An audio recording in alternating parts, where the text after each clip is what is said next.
Hey, Patrick. Hey, Michael J. How you doing? I'm doing great. Second top-level podcast of the week. I mean, that just basically doubles my utility for, the week. Yeah. Plus, you, I assume, have spent twice as much time with your family.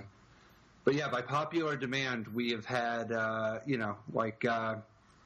wanted to jump off a little bit early this week and make sure to kind of touch on the bombshell week early band announcement at the beginning of this week, and we still have just such an absurd number of. I mean, the Aether Revolt is such a busted set. It's so powerful, and there's so many cards to talk about. And the fact that we haven't had the previous season was so constricted that there's so many cards we haven't got a chance to touch on. So I'm super pumped to dive in. Yeah, because there was just no drip, right? Usually it's drip, drip, drip, drip, drip, and then kind of more sustained flow for 2 or 3 weeks. But this time it was just nothing, everything. Yep. An interesting experiment on their part. I think that it would be better to have the previous season slightly longer because I think there's a number of cards that could have had a really nice day in the sun to be kind of a focus and a discussion. And I think that there's so many absurd cards in the set that are not getting as much spotlight as they deserve because of the fact that Felidar Guardian is sort of stealing a lot of the thunder at the moment. That Felidar Guardian did earlier this week. But most of that episode was just about nonsense leaving the format or formats. This is about what's coming in, things we're excited about.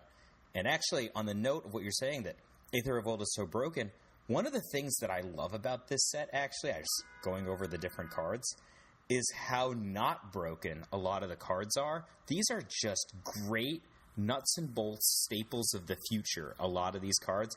And I'm honestly wondering, can we have a standard that coexists where you just have these kind of visions, kind of original Ravnica, sort of this is just a really good card that costs a reasonable amount of mana.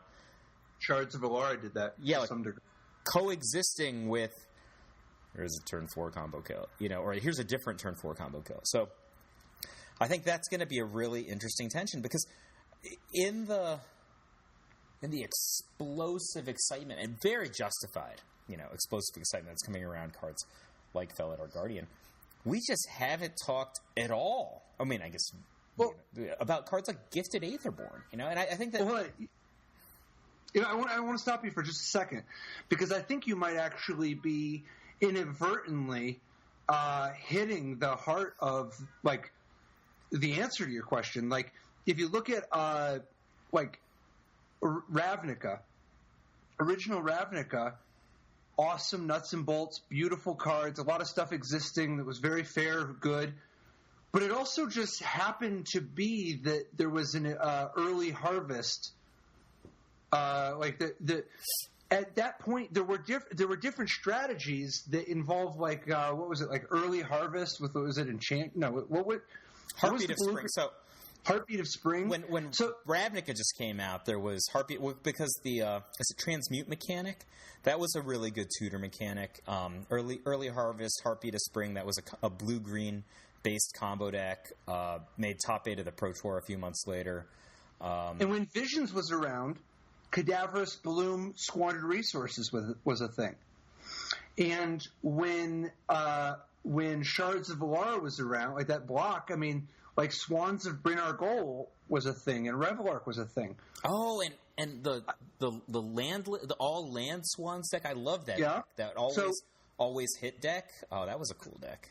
So I wonder if there's something to the idea of sometimes it takes an agreed upon bad guy to unite the world in mostly fairness. Look at these, look at Legacy, for instance. Talk about a lot of insanity, right? But, Legacy often involves a lot of, under the circumstances, fair, real magic, right? Oh, yeah, it's where people greater than 60% just, here's a pretty good guy, here's a 1-mana removal spell. The other guy's I've got a pretty good guy, a discard spell, and a 2-mana removal spell. Let's see who wins. It's actually flabbergasting Legacy. That there's such powerful things and force of will there to not just to defend yourself, but also to force through combos.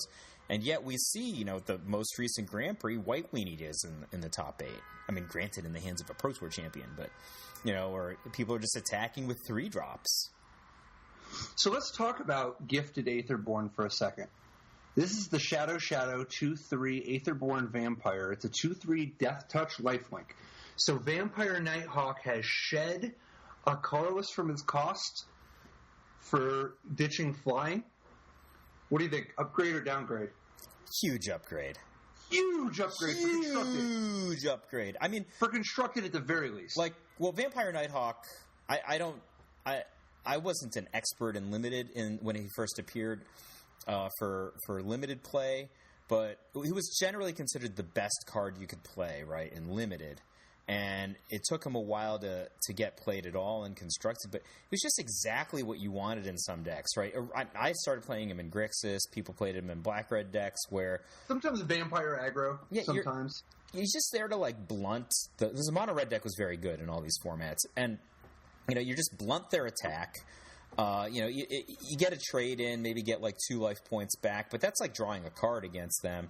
And if they don't kill it, you've got a clock that's keeping your life total high, and it was just very effective. But if you just take a mana away, I mean that's transforming Incinerate or Volcanic Hammer into Lightning Bolt, taking a mana away. That's transforming Cancel into Counterspell. That's actually a perfect example, right? The 3 mana playable card at UU1. And then it becomes Counterspell. Well, in many ways, it's like the difference between Dissolve and Counterspell. Dissolve, great card. Counterspell, much better. Yeah, you take a little of the functionality away. That's exactly that's not why Dissolve isn't all about the Scry 1. It is nice, but that's not what's really for dinner. When you have a Counterspell compared to Dissolve, you can take a card that was already good and turn it into a superstar. And Gifted Aetherborn, though, it is important to note that it's not just that Vampire Nighthawk was at a certain objective power level and that we're taking a mana off. It's important to note that part of the reason why Vampire Nighthawk was so notorious and limited was because that format was sculpted around lots of 2/2s and things that do 2 damage. Vampire Nighthawk broke all the rules. And there were ways to buff it. It was hard to kill it. It synergized with everything. It was just destined for greatness. That said, I think Gifted Aetherborn has got to have purpose in this new world. Yeah. What do you think? I mean, and in terms of, which direction you can brew with, I don't know, I think maybe a black-leaning, black-green aggro deck is one of the first places that I'm going to, because black and green are getting along so well these days. I mean, can you imagine just giving this guy a Giant Growth-type buff so he wins whatever combat he's in instead of just trading? He's always going to trade because he has Death Touch, right? But it is harder to justify the green when you're not relying on the green 1-cost cards, because so much of the power of green is frequently the fact that you have access to things like Traverse the Ulvenwald. Fair. That's not what you want to be building around with Gifted Aetherborn, though, right? No, but you can also, I can see a black-red deck, a black-white deck. These are all things just going through my head. I'm not sure exactly where we're going to go. I just know that this is a great drop to make on turn 2, and we've got surprisingly robust multi-lands in Standard, and I think those things together are going to make for some excitement.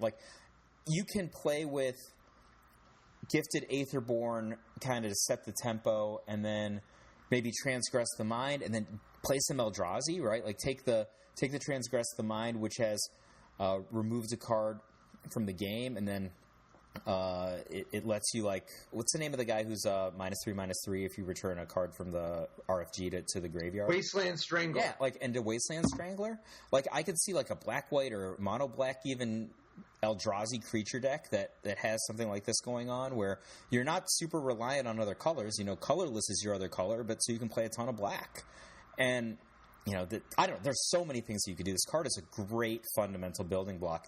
Not to mention Fatal Push, right? So if you are just looking at this as kind of a Vision, Shards of Alara, original Ravnica set, which is like great. Which it's obviously not just that we have amazing combo cards, but the fundamental cards, like, is there a better? Can you imagine a better pairing to Gifted Aetherborn than Fatal Push? Like, these guys are just probably. I think. I mean, isn't Grasp with Grasp of Darkness like an even better pairing? I think they're all playing together, and all of them guys can take out a Felidar Guardian. I'm just saying, because, like, Grasp of Darkness is already the best cheap removal spell, right? Like, yeah. It's so good. At the very least, it's competitive for the best. And it might be the best, and it's already BB. So it's already asking of you. Its biggest ask is the thing that is it's Gifted Aetherborn's biggest ask. That's like, that right there is some peanut butter and chocolate. I mean, I think these guys are all going together. I think all three of those guys have something in common, which is they can take out a 1/4, and that's going to be exciting. So this guy's actually, so there's a lot of there's some synergies that I think are an important part of the puzzle here with Gifted Aetherborn. To begin with, it's a vampire. Vampire aggro has not had a day in the sun yet, right? But there are some vampire incentives, and the world is going to be so different without Smuggler's like Smuggler's Copter has been such a loud part of the aggro experience, and Reflector Mage is just devastating for vampire-based strategies. But without those cards in the way, and with the power of stuff like Gifted Aetherborn, like, just take a look at some of the vampire incentives that you've got. You've got the obviously there's that 1-drop, right? Like the Aristocrat that makes it so that you can sacrifice a vampire to give all your creatures, to put a +1/+1 counter on all your creatures. Sure. Yeah, I forgot there's so many vampire kind of synergy cards from the previous block, right? We can put +1/+1 on our vampires by discarding cards. There's all kinds of stuff we can do with vampires. Yeah, so Indulgent Aristocrat, that's the black 1/1 lifelinks, 2 mana, sacrifice a creature to put a +1/+1 counter on each vampire you control, right? So that guy, there's obviously discarding cards for all sorts of purposes, but Asylum Visitor is the 3/1 Madness vampire wizard, where at the beginning of each player's upkeep, if that player has no cards in hand, you draw a card and you lose 1 life. Yeah, that guy is a vampire, and Gifted Aetherborn's lifelink can help help pay for the lost life from that particular effect. There's from Eldritch Moon, there's Stromkirk Condemned. BB for a 2/2 vampire horror. You can discard a card, vampires you control get +1/+1 until on a turn, activate this ability only once per turn. I think that's the one you mentioned. Ones, yeah, that's a real big payoff. But then also Valdarin Pariah is a vampire. Even when it flips, it becomes an Eldrazi vampire, which is the 3/3 flyer. You can sacrifice 3 other creatures to transform it. Like there's a lot of incidental vampires, and this is another one. But there's more. It's an Aetherborn vampire. Midnight Entourage, the Aetherborn Lord of sorts, is 2 BB for a 3/3. Other Aetherborns you control get +1/+1. And whenever Midnight Entourage or another Aetherborn you control dies, you draw a card and lose a life. What are your thoughts on this guy? On this one? Wow, it's a heck of an upgrade to a Hill Giant, right? So you're going to start with the 2-drop. This guy's going to make him big.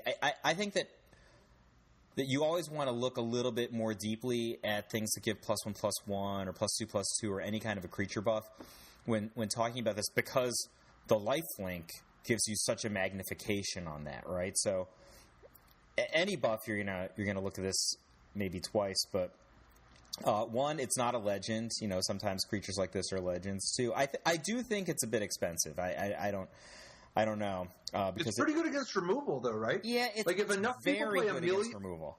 But what if a lot of people play tons of removal spells because of Felidar Guardian? Yep.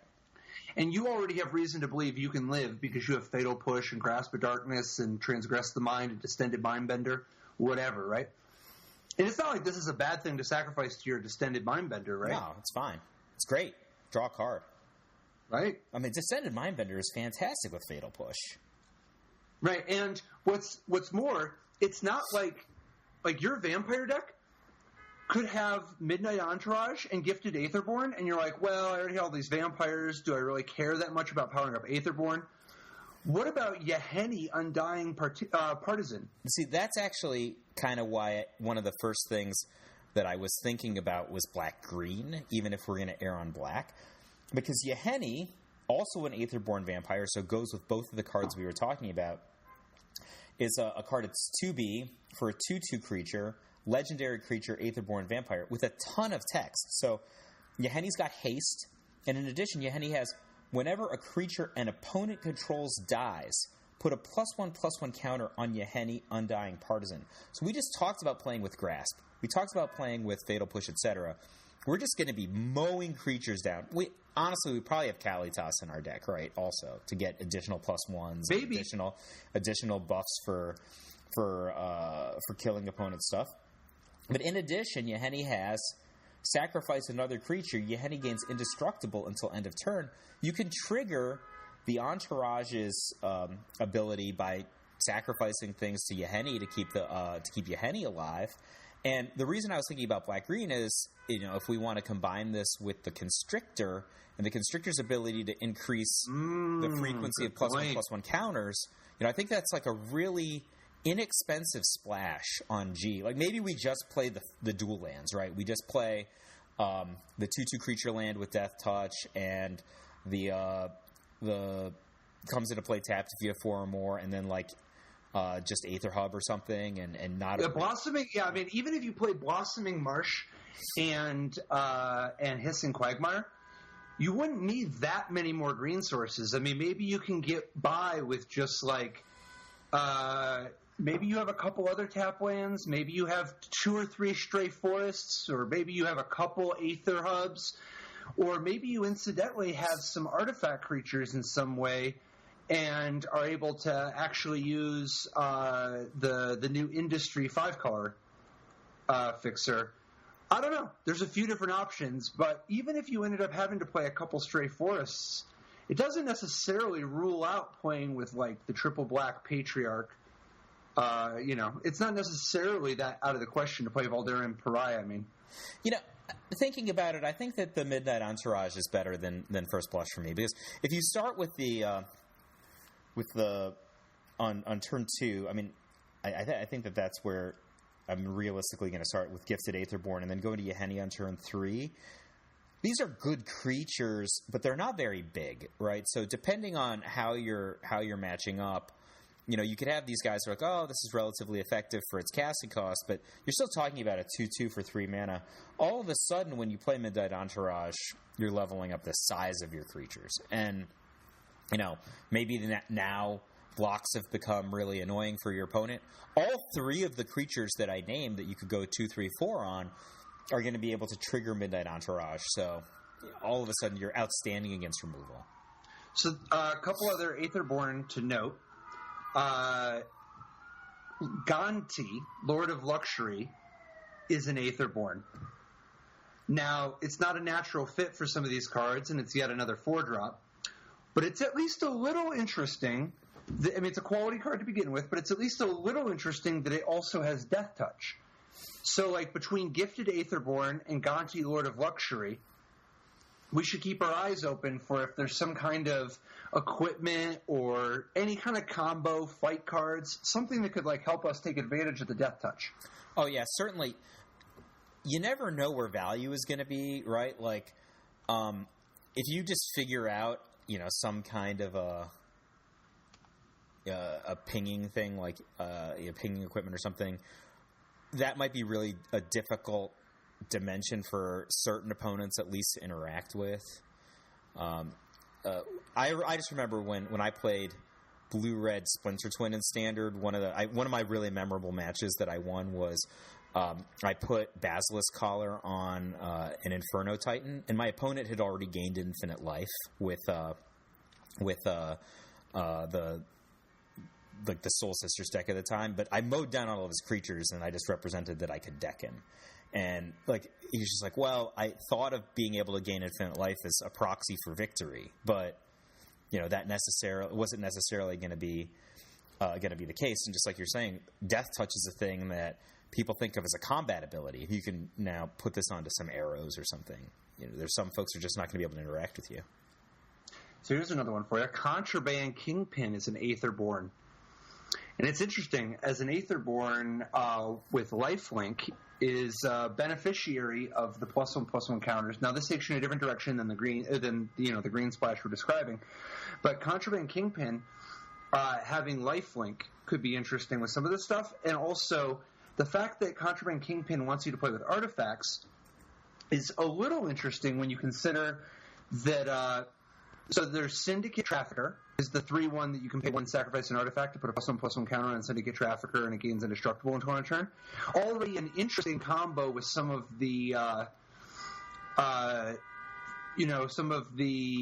1-cost artifact from Kaladesh that interacted with +1/+1 counters. What's it called? Animation module? Is that right? Yeah. So some of the animation module type of stuff is kind of interesting with some of these guys. Then some. Oh, go ahead. Well, sorry, I know I'm jumping all over the place. Contraband Kingpin for a second. So Contraband Kingpin is blue and a black for a 1/4 Aetherborn Rogue with lifelink, and it has the additional ability whenever an artifact enters the battlefield under your control, scry 1. So 1/4 lifelink at 2. I mean, nobody's writing home about this. There's certainly situations where you might want to play it, right? But I kind of like it because if you're going to play a strategy where you're either going to play a 1/4 or a 2/3 creature on turn 2 with a high level of regularity that has lifelink, you start to be able to plan your deck in a certain way, right? So, I mean, just to begin with, if there's a red aggro deck in Standard, who knows if that's going to be viable yet? But if there's something like, they're just going to wither in their seat if this is one of the emergent strategies in Aether Revolt Standard. It's like, this is like how you've built your deck, right? Like lifelink guy, buff spells, buff creatures for Aetherborn, resistance to removal. Like if you just wanted to line up all of the things that might make a particular opponent miserable, they're just like in the deck. Also, you probably don't have to commit too much to artifacts. Just scry a little bit. Maybe lean more on the fact that he's an Aetherborn than lean on the fact that on the artifacts, but maybe you can just get away with playing some vehicles or something. There's kind of some sweet stuff with it. It might be the case that even with relatively few artifacts in your deck, you end up being able to trigger him a great deal sometimes, because when you have Syndicate Trafficker and Animation Module, if you can jumpstart, if you need something to sacrifice to get the party started, but as long as you can get the party started, which, by the way, you don't actually necessarily need another artifact to sacrifice. You could just have Animation Module make it so that whenever – so if you get +1/+1 counters from something like Kalatas or anything else, if you just get +1/+1 counters through some of the plans you've been describing, you can just pay for the Animation Module, get an artifact, and then start chaining them. Because Syndicate Trafficker – lets you, every mana you spend, you can put another +1/+1 counter on the Trafficker by sacrificing an artifact, and then spend another mana for the Animation Module to make another 1/1 Servos. So you can just keep looping this, making more and more and more artifacts, and each time that you make one and sack one, the Trafficker is growing, but also the Contraband Kingpin is giving you another scry, and some of the other Aetherborn naturally have sacrifice abilities, like Yeheni, we already talked about, already has a +1/+1 counter ability in case you want to jumpstart your engine that way, has a sacrifice ability, and then there's even one more at the very least, right, where you can sacrifice an Aetherborn, or you can sacrifice a creature once per turn, one of the new set ones. It's Defiant Salvager.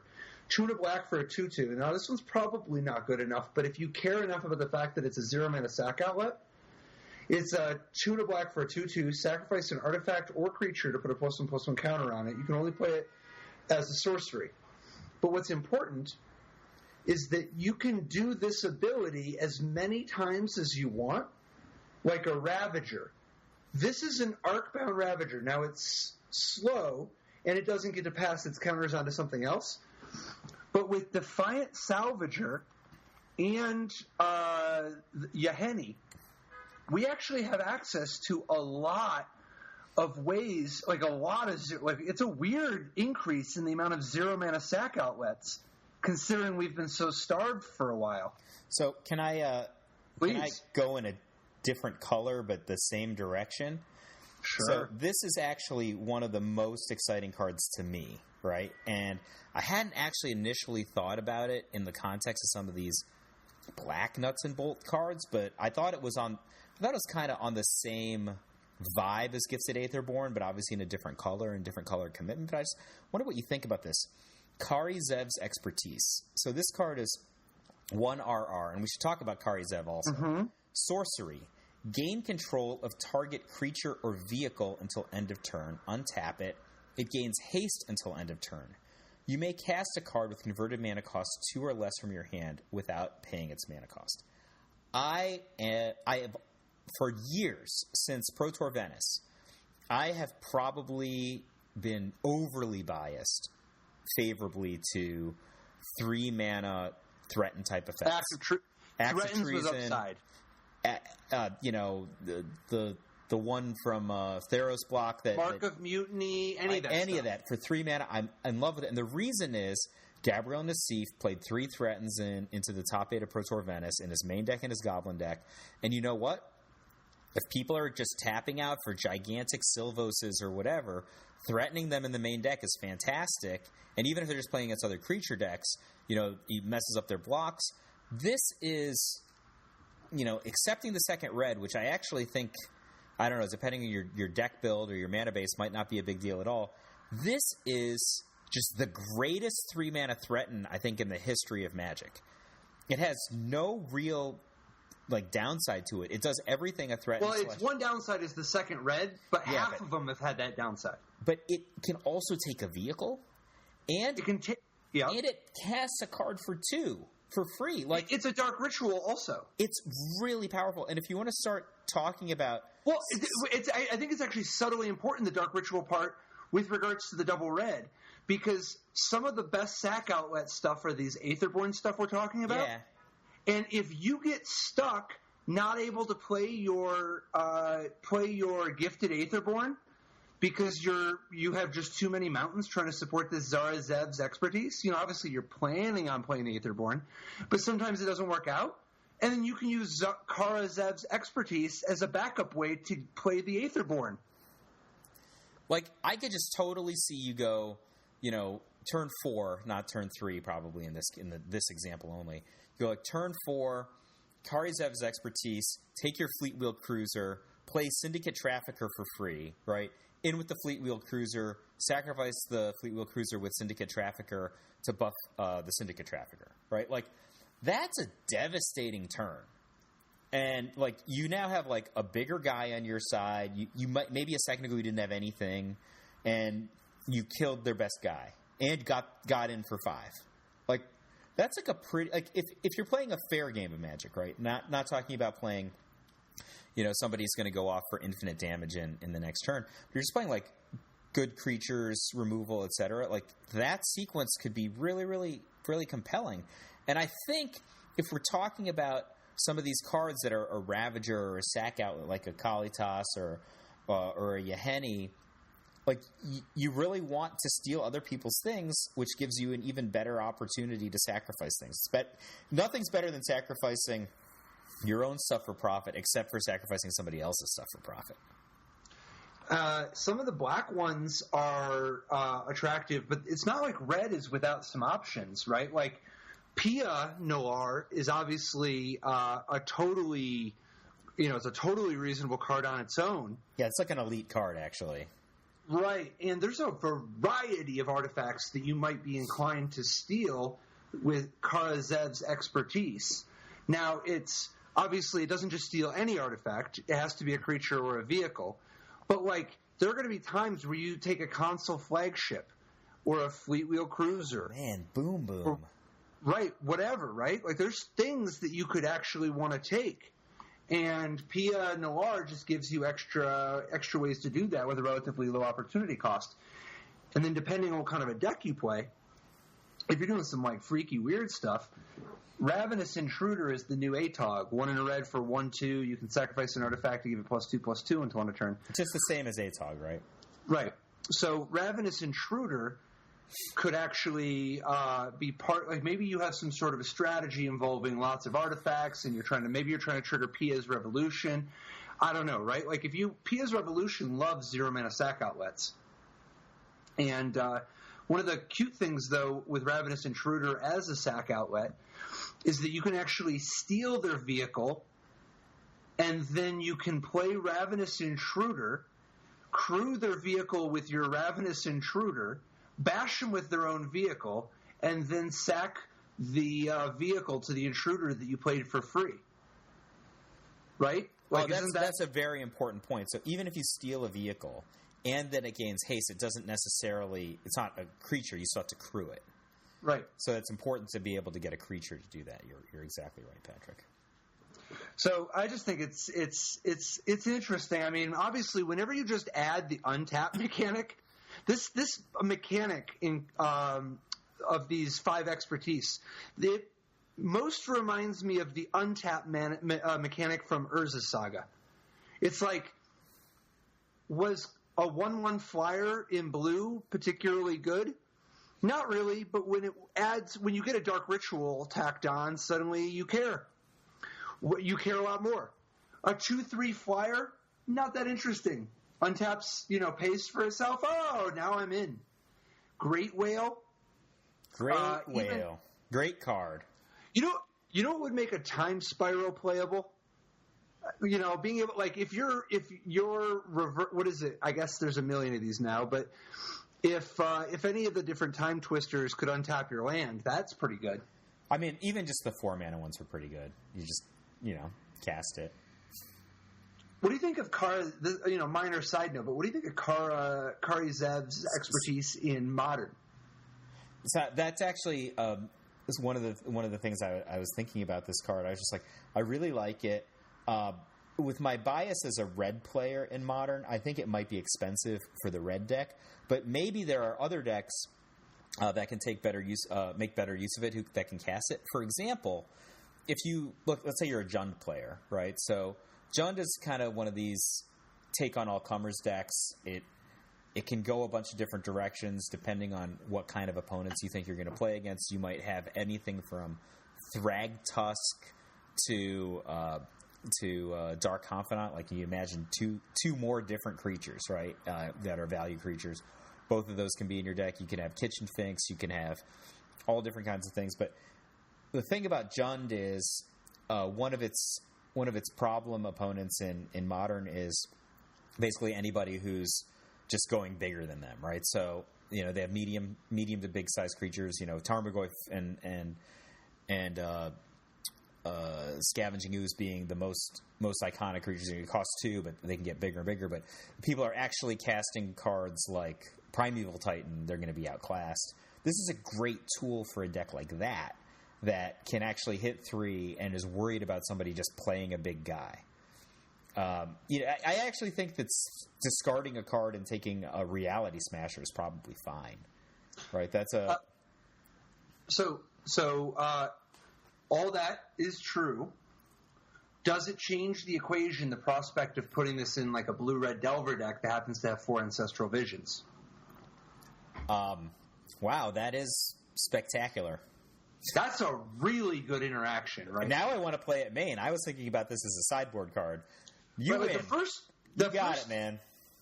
And it's not like even when you don't have Ancestral Visions, it's not like you don't have things that cost 2 that are like maybe you just go Kari Zev's expertise, and then you just get to cheat into play your Jace or your Snapcaster, and then you're doing it on 4 mana, so you can also just cast the Serum Visions. I don't know.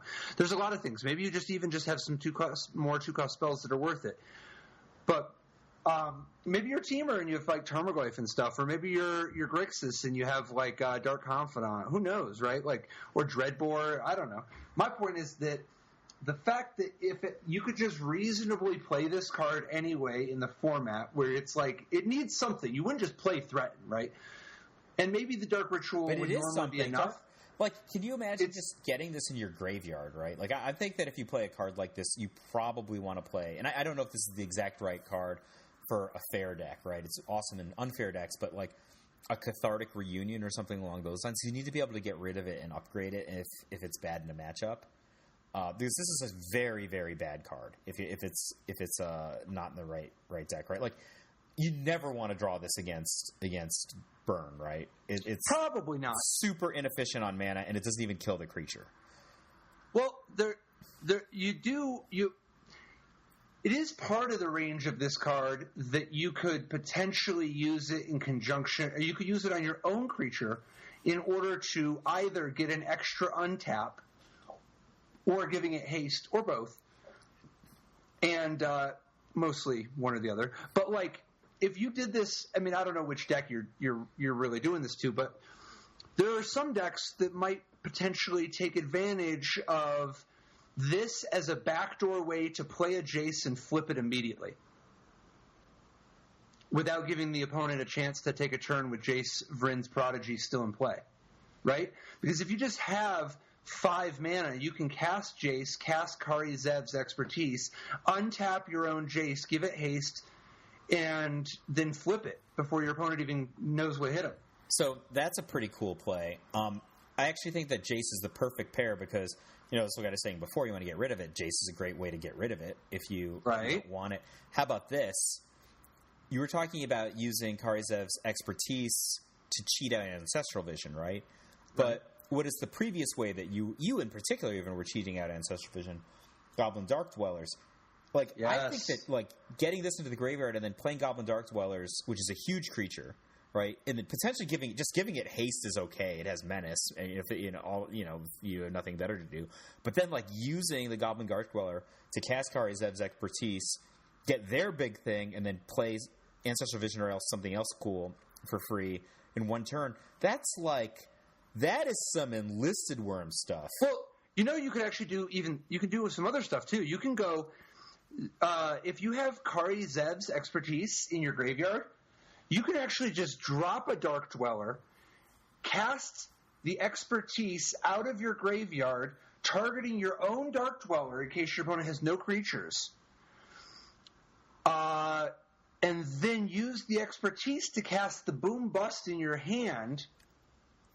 Because Boom Bust cost counts as 2. So you can actually just Armageddon them. And if you want, you could just Armageddon on turn 3 or whatever, right? Like if you could literally just use this as a 3-mana Armageddon in some scenarios, and you might be saying, how much land have my opponent had a chance to play? Well, it's kind of nice that even if you play this as a 4-mana Armageddon, you don't have to play your 4th land. You can just play this as a 3-mana Armageddon, and then also play a land that turn and be ahead. There's lots of stuff. This is some Magic the Gathering. I think this could be great. And you know what? I think Ancestral Vision is probably a great potential synergy if we're talking about playing Kari Zev's Expertise, Boom Bust, and Goblin Dark Dweller. But maybe you don't even have to be blue, right? Like the last big modern Grand Prix was won by a mono-red control deck. Maybe there's something there. Just the Boom Bust aspect seems pretty cool to me. Yeah, the nicest thing about the blue is, of course, that there's lots of good ways to discard your cards. But red has that also. If you want to get Kari Zev's Expertise into your graveyard, you've also, which you don't need to, by the way. Obviously, sometimes you just want to cast Armageddon and stuff, right? But like, Goblin Dark Dwellers is benefited by Cathartic Reunion and stuff like that. Maybe you have Faithless Looting. Maybe you have Tormented Voice. I don't know. I mean, maybe you have Drowned Catacomb. Like, I don't know. Is that too insane? Like, you're playing a 5-drop. This all just sounds very like there's something there to explore, you know? Yeah, like I think because like think about how dominant. Like, you could build a deck a certain way, be utterly dominating for a lot of matchups, right? Like this seems like it would be really, really problematic for decks that are built to get one really big threat out, and also really problematic for little creature decks, right? You could just either in your main deck or just go hyper sideboard, just have a bunch of point removal, and you have Kari's Expertise casting your point removal, and then you're rebuying your point removal with Goblin Dark Dwellers, which is probably bigger than anything in their deck. Like, it's... You could be discarding stuff and maybe set up, like, Pyre, Harvest Pyre. Like, that's a thing, I think. If you're going to play cards like Cathartic Reunion, then, these cards could potentially go together. All that, and I love the fact that you are always looking for the mono red control mid-range fair strategy in Modern. All right, blue is better. No, but look at Kari Zev's expertise in terms of its busted combo enabling. Like, for instance, what if there's a Living End deck that instead of trying to use the Cascade cards and no cheap cards, what if there's a Living End deck that just is loaded with, like, Cathartic Reunion and Faithless Looting and stuff? And that way you can actually just play fatties that win the game instead of, like, random 4/4s with cycling. And then you just, on turn 3, like on turn 1 you Faithless Looting, turn 2 you Cathartic Reunion, or maybe you just turn 1 Faithless Looting. Turn 2 Simeon Spirit Guide, Kari Zev's Expertise, when they play a 1-drop foolishly. And then you just reanimate your Grizzlebrand and your Emrakul. Or not your Emrakul, I guess your Grizzlebrand and something else great, like Ulamog, second Ulamog or whatever, I don't know. But, like, there's some insane stuff you could do with Kari Zev's Expertise in a Living End deck that can actually just play tons of cheap looting, like Faithless Looting and whatnot. Yep. Or, alternatively, you could Kari Zev's Expertise in your Restore Balance deck that doesn't need to rely on Cascade, so that you could actually just be – and it doesn't have to be just Kari Zev's Expertise, because you could play some amount of – you could play a different one, like the -3/-3 one. But, like, Kari Zev's Expertise, as long as you have a way to enable it, such as with some Ink Moth Nexus or something. You have some ways to turn it on to make sure that you can find targets. But Restore Balance is an absurdly powerful effect that has previously been balanced by the fact that you have to, in order to really trigger it, you need to play with no cards that cost 2 or less. However, with Kari Zev's Expertise, you can operate on a completely new paradigm. And between Kari Zev's Expertise and then Goblin Dark Dweller with any amount of Cathartic Reunion, Faithless Looting, or whatever to loot away the Restore Balance, even if you can't even cast it, you have so many ways to be able to potentially do it. I just think this is going to be a whole new style of red-based Modern deck, combo deck that has the potential to be busted in half. I think that you're right. I think that these are really, really exciting routes to go, and probably more exciting than Mono Red Control. But what about Kari Zev, regular Kari Zev, Skyship Raider? I think this card... I almost want to play this card in Modern, in Beatdown. So this is 1 in a red for a 1/3 legendary human pirate. It's a 1/3 first strike menace, and whenever Kari Zev Skyship Raider attacks, create a legendary 2/1 red monkey creature token named Ragavan that's tapped and attacking. Exile that token at the end of combat. So this one is obviously a lot of text, but it's deceptively a lot going on for a card that in many ways is Watchwolf with upside. Like, it's 3 toughness for the purposes of people's removal, so it's not just dying to shocks or whatever, but it's also hitting for 3 per turn, and it actually is a very hard to stop distribution of attacking, because the 3 is effectively requires 3 blockers to stop it all.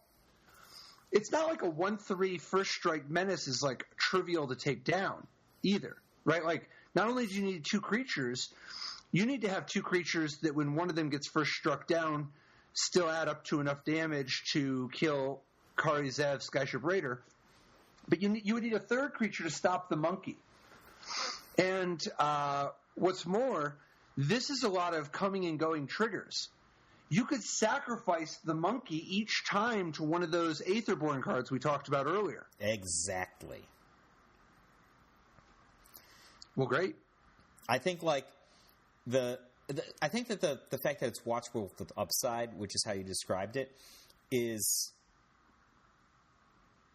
that itself as a statement is almost an understatement, because think about Watch Wolf with downside. Well, it's an accurate statement. It's just an understatement in the land of hyperbole, right? Well, like, so think about like Lambhold Pacifist, right, which is like bad Watch Wolf, okay? And then you have like great Watch Wolf, which would just be like regular Watch. Well, I mean, I guess great Watch Wolf. There's also Fleeced Mane Lion. Fleeced Mane Lion, right? But like, the thing about Watch Wolf is, any kind of Watch Wolf is, it's got at least one green pip in the upper right-hand corner. This is a card that costs red and 1. To give Watch Wolf with upside to red without requiring it to play with green or another, like, kind of, quote, great beatdown creature color is different. I think of this as, like, it's very Brimaz, this card. It dies. The token does die. You're not accruing, like, incremental advantage. Sure. Unless you have a way to convert those bodies. If you have ways to sacrifice them for +1/+1 counters or whatever, now you're actually Brimazing. But, yeah, I think I was thinking, maybe some sort of come into play triggers, maybe some sort of sacrificing stuff going on. But, like, even just nothing else, I thought this is a little too good, a little too efficient just for a red 2-drop. It's like, think about the quality of red 2-drops that folks have played with and won with in the past. And, that's a color that often has to compromise on card quality. And this is not a compromise in any way, shape, or form. No, I mean, people have played 4 Zergos. People have played Zergo for less. But Kari Zev and Kari Zev's expertise both reward you for playing sack outlets, which is interesting. Like, not only can you play Kari Zev's expertise and then cast Kari Zev for free off of it, both of them reward you for having sack outlets like the Aetherborn, like Yeheni, that we spoke of. Yep. All very interesting. So there's another 1/3 for 2 I thought I'd get your opinion on.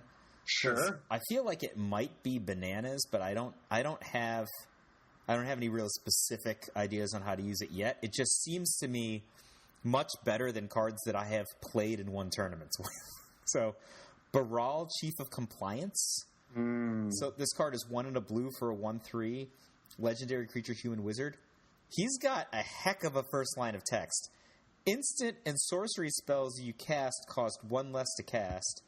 I would have been happy with that line of text. Yeah, you had me at my instants and sorceries cost 1 less. All right, so I was like, well, this card already seems better than Omen Speaker, but let's keep going.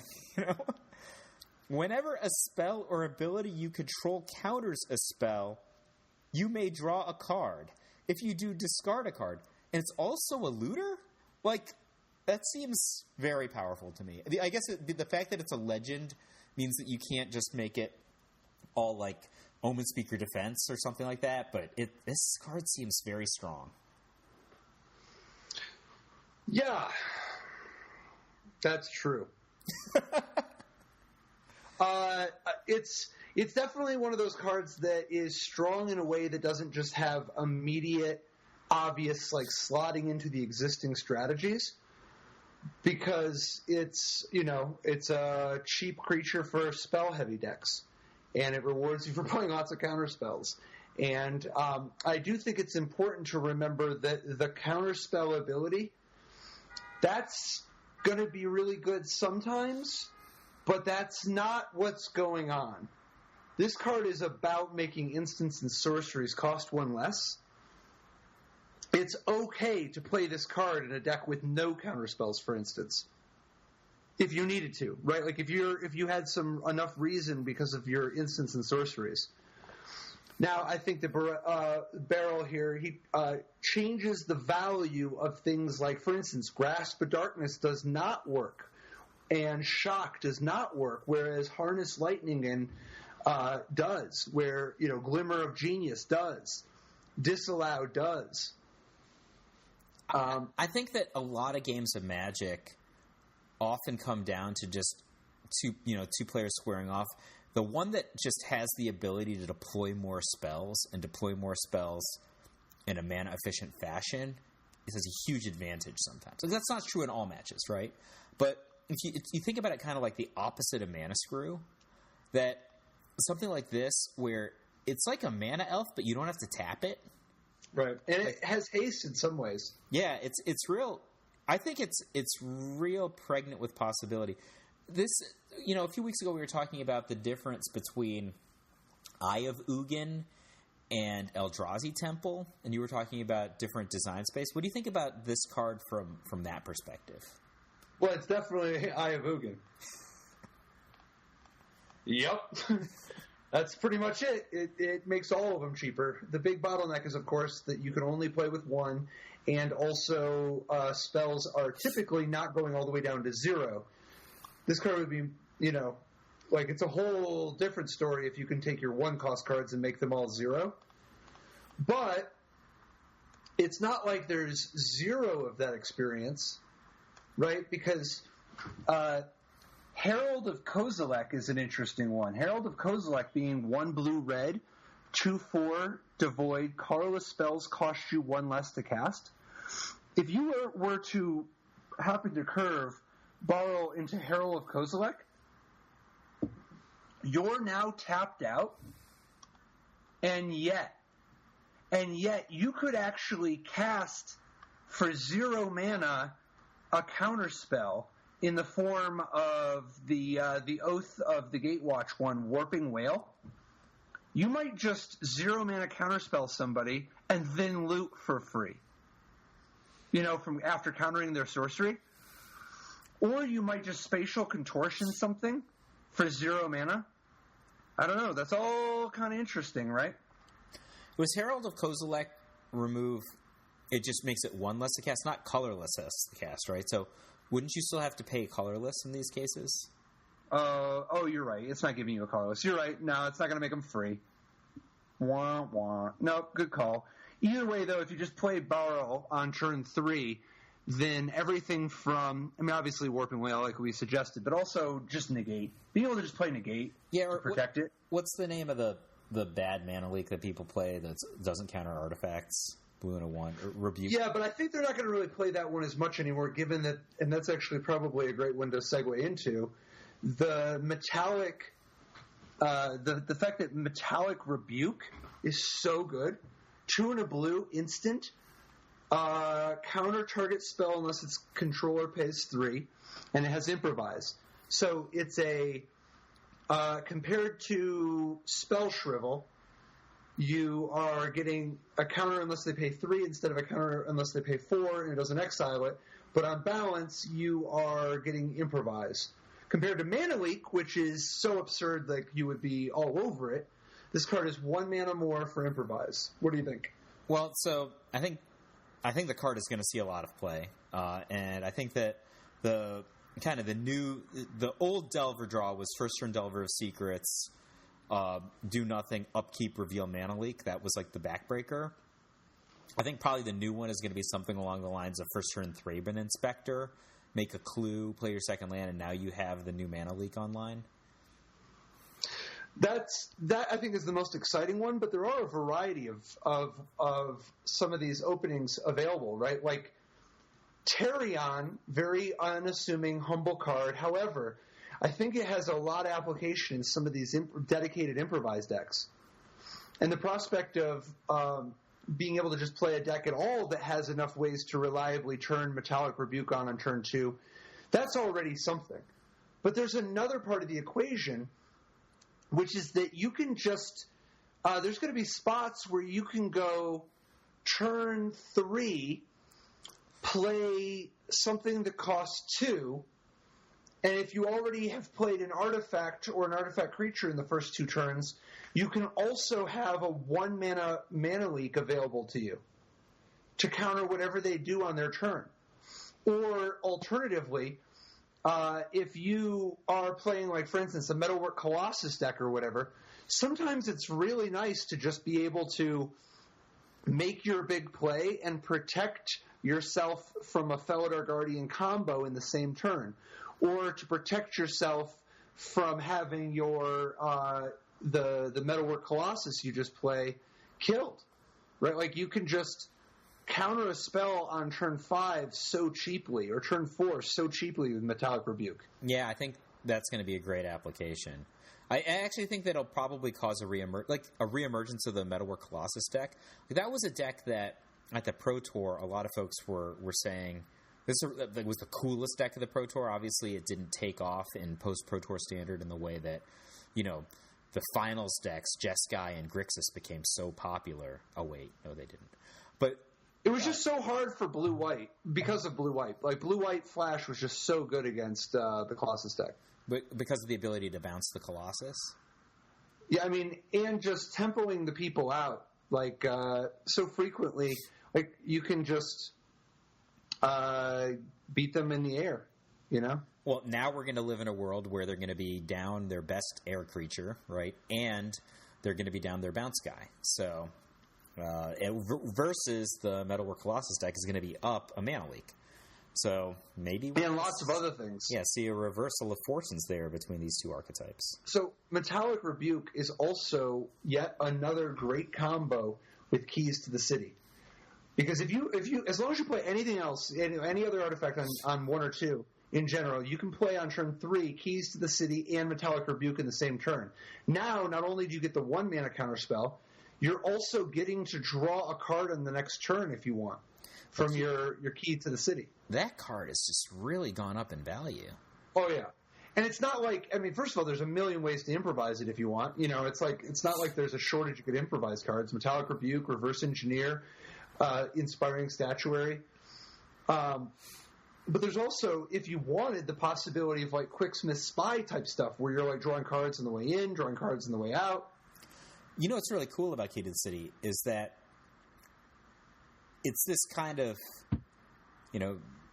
very non-intuitive, but contextually really relevant acceleration card that used to look like a beatdown card, right? But yep. If nothing's going on and, they don't do anything, they don't play into your Metallic Rebuke or there's a slow play you or whatever, you could just still use Key to the City like a looter, right? Yep. It's still available. Yep. And people have used Key to the City in the past for things like getting their Metalwork Colossus through unblocked. Great use. Another possibility is discarding something like like a Scrap Heap Scrounger, which has a lot of synergy with some of the other artifact stuff that's going on. But I actually think that there's so many ridiculous ways to take advantage of Keys to the City. We've barely scratched the surface. Like, for instance, what if you give it Tezzeret's Touch? That's a curve. Turn 2 Key to the City, turn 3 Tezzeret's Touch. It's 1 blue-black enchant artifact. Enchanted artifact is a creature with base power and toughness 5/5 in addition to its other types. When enchanted artifact is put into a graveyard, return that card to owner's hand. So if on turn 2 you just play an unassuming Key to the City, on turn 3 you Tezzeret's Touch it, and now you're attacking with a 5-power, effectively haste creature, and every time it untaps, you can draw a card for 2 mana if you want, and it has an ability, and if it ever dies, you get the Key to the City back. That's a lot. All awesome. I mean, I thought Tezzeret's Touch is probably going to be a pretty good card anyway, but that's much better than putting it on a Prism. Right, like putting it on a Prism is cool. Don't get me wrong. Building a 5/5 that's attacking on turn 3, that if it dies, you'll draw a card. That's great. 2 cards. Wait, 3 cards? Yeah, some number of cards. Well, sort of just 1 extra. Yeah, really. You're netting 1 extra, so that's still very efficient. You're spending 2 and then 3. And you've got a 5/5 that is hitting on the 3rd turn, and if it ever dies, you have the option to buy a card for 2. But like when you put Tezzeret's Touch on a Key to the City, now every time it untaps, you have the option to draw a card. And if it ever dies, you still get the Key to the City back instead of a Prophetic Prism. I don't know. That just seems like that's a lot. That's a whole thing.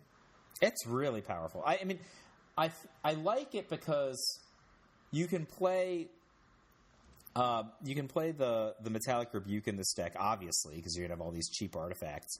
But one thing that you might be able to do, especially if you're on the play, is to go Key to the City or whatever you're playing on turn 2, get in with Tezzeret's Touch on turn 3, which is a turn before your opponent is likely to kill you with a Felidar combo, and then you can untap with Counterspell in your hand, right? Or you could just be like fueling by drawing extra cards while untapping and just have counterspell. Like, and it only takes 2 or 3 more swings to win the game from that position. Yes, sir. What do you think about this card? Because this is like a not flashy card at all, but I think like might be a very value laden card also. Hidden Stockpile. Yes. It's a black and a white for an enchantment. The ability Revolt. At the beginning of your end step, if a permanent you controlled left the battlefield this turn, create a 1/1 colorless servo artifact creature token. And it has the ability 1, sacrifice a creature, scry 1. So, correct me if I'm wrong, this card could just fuel itself indefinitely, right? Once it starts. Well, yes, but not by blocking every time. Because it's at the beginning of your end step if a permanent left the battlefield this turn, create a 1/1. So it doesn't trigger off of the servos blocking. But it does trigger if you are sacrificing your servos. So, like, you could sacrifice a servos every turn and get another servos, so as long as you have something profitable to do with it. And, of course, if you just activate the second ability, you're there. If you want, you can pay 1 and sacrifice a creature to scry 1, so you could just sacrifice your servos every turn to scry. But you could also just get ahead and not, you don't have to sack creatures to scry. You could also just get ahead by sacrificing Metal Spinner's Puzzle Knot, right? Or sacrificing any of the anything to Yahenni. But you also might ultimate your Gideon. I mean, there's so many ways you could do this. And if you're playing Fatal Push, you've got an extra incentive to try to have some of that action anyway. By the way, I think that's an important note that I haven't seen people mentioning too much is Gideon and Fatal Push is actually quietly, I think, important because there are times where you're going to want a Gideon for a big hit. Yep. And it'll be really nice that you can drop Gideon, use it, trigger your Fatal Push, and be mana efficient. Because sometimes the turn you play Gideon, you're kind of choked on mana because you spend so much of it on Gideon. Anyway, Hidden Stockpile, that's interesting. That's a lot of sources of artifacts coming. And it's another sack outlet in case you do any of the, Zaharia's expertise or whatever. Yeah, that's what I was thinking that... Like, this card's really unassuming. Like, this isn't jumping out at you in the same way that a Felidar Guardian is. It says, play me, play me, play me. But it's like, maybe as a sideboard card. Like, I bet that this card, in the right context, is a lot like a Sensei's Divining Top, where it doesn't look like it's generating any card advantage. But if you have 2 decks that are more or less evenly paced with each other, and one of them is a Sensei's Divining Top, in a long-run game, it's going to demolish the opponent. Like, utterly demolish them. And you look at it, doesn't look like it has any card advantage. I mean, you don't have to make that many 1/1s before you've really got ahead. I mean, it only costs 2 to start this thing up, and it doesn't actually cost any mana to make the 1/1s. No, you can just mana to scry, but it doesn't cost any. If you just put this down, as long as you're just cracking Terions or Evolving Wilds or whatever, Metal Spinner's Puzzle Knots, anything, right? There's actually a great number of ways you could trigger this. Distended Mindbender, for instance. There's so many incidental ways. Crack your Clue. If you just play a 3-Raven Inspector on 1 and Hidden Stockpile on 2, you actually can crack the Clue and make a 1/1 that way. And they're in play. That's it doesn't take very many 1/1s before you're before you've made up the 2 mana you invested in Stockpile in the first place. But the other thing is, and this might sound a little silly, but if you just have multiple Hidden Stockpiles in play, they all work, right? It's not like a legendary enchantment or something. Like, right. I think you can just be in this spot where you're just like, yeah, I have a bunch of Hidden Stockpiles, crack my Evolving Wilds, make 3 guys, go.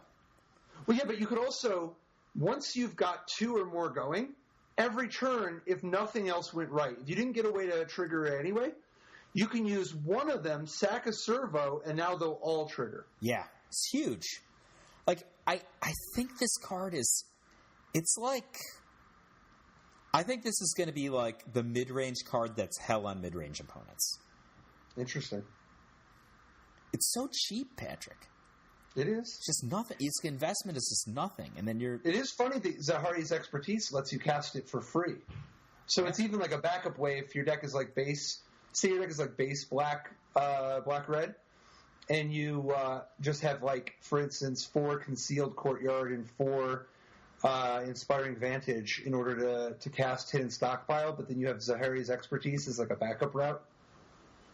I mean, there's already precedent for a pretty good Mardu deck to be played in Standard, so these are a bunch of new toys, and they all go well together. Yep, absolutely. Man, it feels like we're barely scratching the surface. There's still so much awesome stuff to get in. We haven't even talked about any of the awesome cards, right? We just talked about like the regular cards. All right, what's one more you want to hit that just absolutely would be unforgivable to not rip off the top immediately? I think there's one. Of course. I mean, I had an idea, but okay. What's your one? Let's do your one first, and then we'll do mine. Okay. Mine is Crackdown Construct. So Crackdown Construct is 4 for a 2/2 artifact creature construct.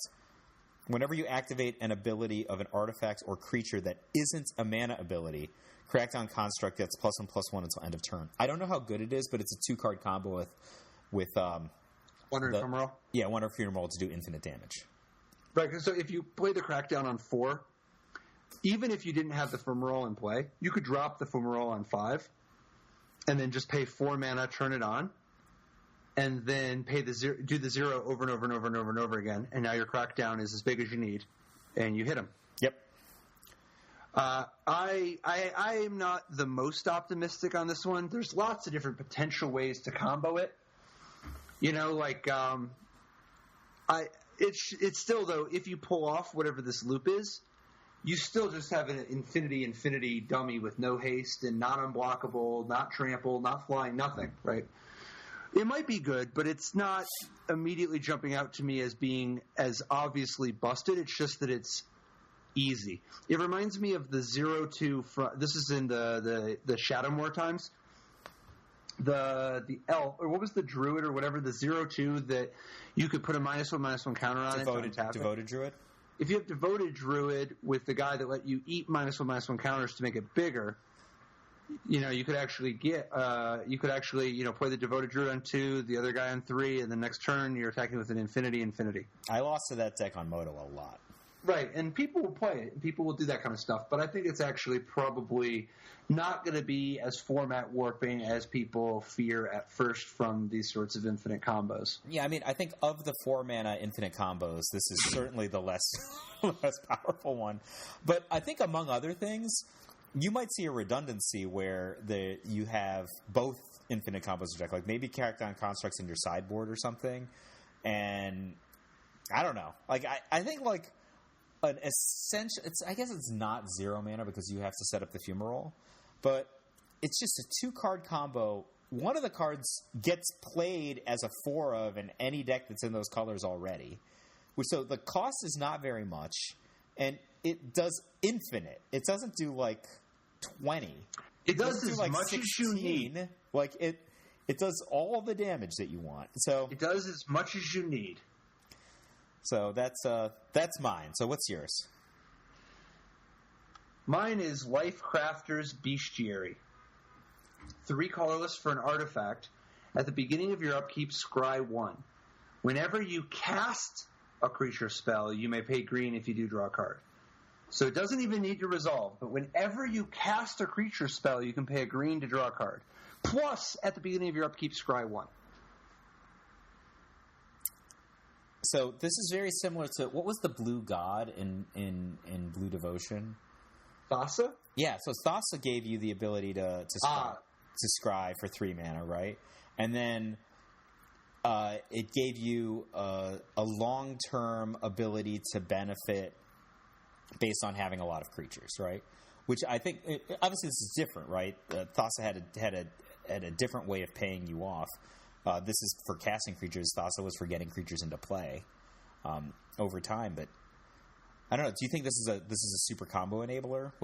Or do you think this is a great just attrition card? Right, like every card I draw, you're a little bit behind. Right, so it's actually both, right? Like it's the potential for both. If you want to use it as a combo card, I don't know what the immediate obvious combo is. I know that drawing cards is sweet, but it doesn't jump out at me as being so obviously there's a particular loop. But it might be because it might be that there is either something that we need to find or that will get printed in the next several sets, because there is something to the glimpse of nature experience. The part that I'm more interested in the short run is, as a value card, it's not just that this is a personal Howling Mine, right? Like if you were to look at this as being a 3-cost artifact that for every mana you spend, like if you spend a mana on your turn, like 3 and like if you had a 3-cost artifact, you could pay a colorless and tap it to draw a card, or pay a green in this case. If you could pay a green and tap it to draw a card every turn, you are already doing it.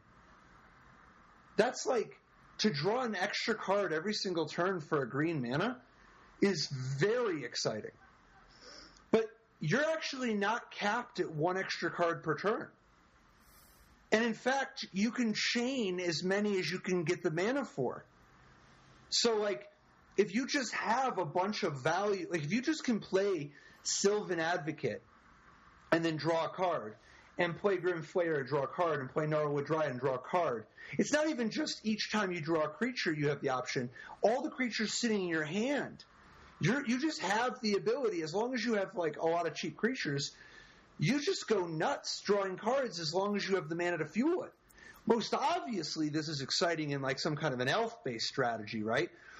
Like picture this in some sort of a elf deck in Modern, for instance, where you have lots of things like Nykthos and the elves, any of the elves that produce mana, Heritage Druid, any of that stuff, where you play an elf and now you actually untap all your elves that you use. Because if you have like Nettle Sentinel and Heritage Druid, you can like make mana and then you play an elf, untap all your stuff, pay a green, draw a card. Lifecrafter's Bestiary is a glimpse of nature for an elf deck, right? It gets you there quick. Maybe this is the thing that's going to push elves up in some of these larger formats then. But it's also, in Standard, if you're just using it as a value card, it's just, you can just pay a mana to draw a card as long as you just keep playing out lots of creatures. Do you think this is going to make you want to play cards like Ornithopter? Probably not. I don't think so. I think maybe. I mean, it's always an incentive if you have lots of other reasons. It alone is not it's not rewarding Ornithopter enough compared to some of the other stuff because of the fact that you still have to pay the green on the way in, so you're not getting the full value of Ornithopter being completely free, the way that you would on, like, for instance, a Glimpse of Nature type of thing. But it does make me interested in some sort of a mid-rangey strategy that just uses lots of cheap cards. Creatures that have some spell-like effects, because this, like, as a card draw engine, this is like weirdly powerful. In some ways, while the top half reminds me of Thassa, the bottom half actually reminds me of Bident of Thassa, where it's going to take some creature decks that don't normally draw a bunch of cards and occasionally give them crazy spikes of extra cards. And that's to say nothing of the possibility of combining this with Paradox Engine type of stuff where you could actually just completely go off. So, anyway, I think this card it is surprising to see both Lifecrafter's Bestiary and Inspiring Statuary. And those two cards together, it even makes your artifact creatures into this weird spot where you can use them. You draw a card off of them, and then you can use them as accelerators for your other cards, for your non-artifact cards. That just, plus you're tapping the Bestiary and the Statuary. I don't know. There's some crazy stuff there, man. I'm real suspicious of Lifecrafter's Bestiary. And its backup plan is that it's Thassing you, where you scry every turn, and because it's not legendary, you can stack them. I can only agree. That I think that the point that it's Thassa or Bident of Thassa that's actually, I think the exact same thing about it. So I think this card is likely to see play. That's my take. Do you remember people used to sleep on Thassa? People didn't fully, when Thassa first came out, people didn't fully appreciate her. They thought it was a joke. First time I saw that card, I said, I think Reed Duke will play this at the next Pro Tour and probably top 8. Did he do that? No, he played it, though. He played it, right? I don't know if he top 8. But I saw he did well. I mean, Reed Duke's just like, number one all time, whatever, in terms of ELO right now, that's, Reed Duke's great. But yeah, he did play it. When I saw the card, I said, I think Reed Duke will play this at the next Pro Tour. That was the statement I made. So, all right, great, not insane cards that we talked about this week, and I think that's a testament to Aether Revolt. Some of these are pretty insane. Lifecrafter's Bestiary and Inspiring Statuary. I guess that's a start. Most of them, we've mostly talked about fair cards. I'll give you that. Good fair cards, though. So, oh yeah. I'm still excited. We're going to probably talk more Aether Revolt next week. And is it the pre-release this weekend? No, one more, right? Like I guess actually, yeah. Well, I don't know. I guess the set comes out on the 20th. So yeah, I think it actually is. The pre-release is this weekend. Wow. So it's funny. I didn't realize time flies. Good luck to everyone at the pre-release. We're Top Level Podcast. I'm Michael J. Flores. And I'm Patrick Chapin. And thanks for us. And follow us on social media. Do all that stuff. Share it. It'll be great. We'd love it if you shared it. If most of you found us probably from the beginning from Twitter. So tweet us out there. Follow us there. Follow us on Facebook. Obviously, we love it if you support us on Patreon. This week, we'd especially like to shout out and thank Niles Eric Skaug from Patreon. Thank you, Niles. And, check out any of the silly little videos or pictures we put out on Instagram. Hope you like those things, too. More Aether Revolt. And get in early on Inspiring Statuary, and then thank us later. All right. Dude, can you believe it? Smuggler's Copter and Emrakul. God. Thank God. That's what it seemed like when we first talked about him on the show. Man. I would have never guessed that Smuggler's Copter would be banned this quickly. But then again, even though we knew it was going to be one of the best cards in the set, probably couldn't have predicted it was going to be a 32 spotter so quickly. Who predicts that? All right. See you next week, man. Bye-bye. Bye.